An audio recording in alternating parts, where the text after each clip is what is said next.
and welcome back to the 6th grade news. To start the day off, we will be interviewing Mrs. Thomas. Every month, we conduct an interview with a Marshall Middle School staff member. This month, we chose Mrs. Thomas. Hold on, I think we need to tell a joke. Of course! The joke is, what did the hamburger get his sweetheart? But first, we will interview Mrs. Thomas.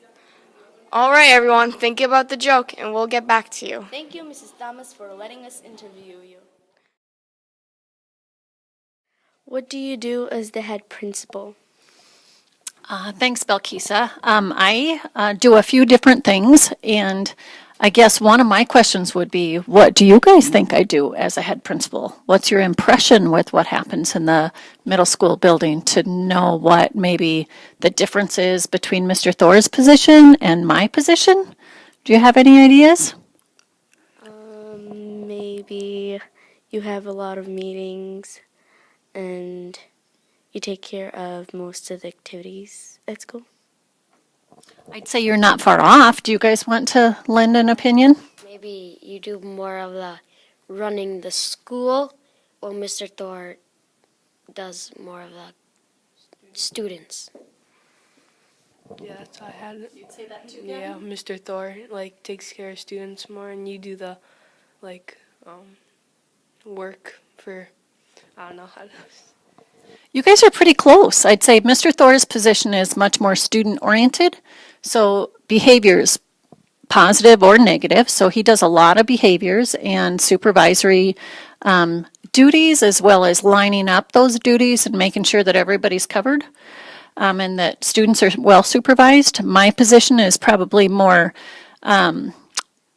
there's a lot of meetings and a lot of paperwork for both of us, but in addition to that, I deal more with the adults and licensure and accreditation and teaching licenses, as well as evaluations and observations. And when a parent or an adult has concerns, positive or negative, those typically come to me, and when it's student issues, that it's usually Mr. Thor. So that's the generalities of it. Good question, though. Have you always been a principal at Marshall Middle? I haven't always been a principal at Marshall Middle School. I have only been in middle schools for my entire career, so I taught for several years, and then I was a principal in a middle school in Lee Deadwood, South Dakota, and then I was at Del Rapids, South Dakota, and then I was here. So I've always been in a 5-8 middle school, yes. If you had a day to do anything you wanted, any location, and money wasn't a hindering factor, what would you do?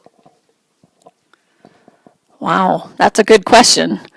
First of all, I have to say I enjoy my job. I love to come to school. I like to see the kids, and I love the people I get to work with every day.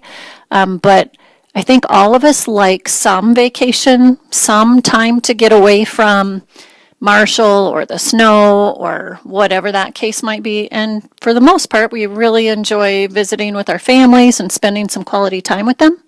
So those are kind of the things I like to do. I really do enjoy coming to work and seeing people, so I wouldn't want to be on vacation full time.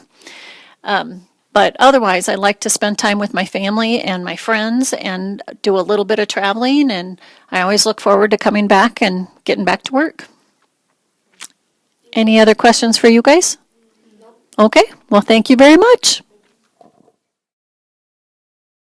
We now have language arts with Kaylee and I. In language arts, we are finished with point of view and working on stories to analyze author's purpose. We have also started on writing essays. At home, students should be reading AR every night. Students should also review the stories at home using their online books. Math, we're working on Chapter 8, Geometry, Geometric Relationships. We will then be doing Chapter 9, Measurement and Geometry. Our parents can help us by checking our community assignment sheets daily. They should be glued into our math practice problems notebook. Students can also work on the 6th grade standards through Study Island. In science, we are learning about motion through the design of balloon cars. That's right. Each student should be in a group that has measured the time it takes for their group's balloon car to travel 1 meter. Using distance divided by time, we have calculated the speed of our balloon cars. We have also calculated how our car accelerates within 1 meter. Ask your science student if their car got faster, got slower, changed directions when they were racing their balloon car. We have also graphed the motion of our balloon car through a distance time graph and a velocity time graph. Next, we will be learning about how force impacts motion, and then more fun begins with the unit engineering. If you have a student in science this quarter, please make sure they have all their study islands complete. You can do this by checking their study island tracker on the inside cover of their lab journal. Next up is social studies. In social studies, we are finishing up with the great immigration of people to Minnesota. We found out that it was not very easy. We will then be moving to the U.S. and Dakota War. This will talk about many things that happened in our area. Our parents can help by continuing to ask what we learned, also ask about CNN 10, discussing things that are happening in the world around us.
Before we are done, we have the answer to that joke. The joke was, what did the hamburger get his sweetheart? The answer is an onion ring!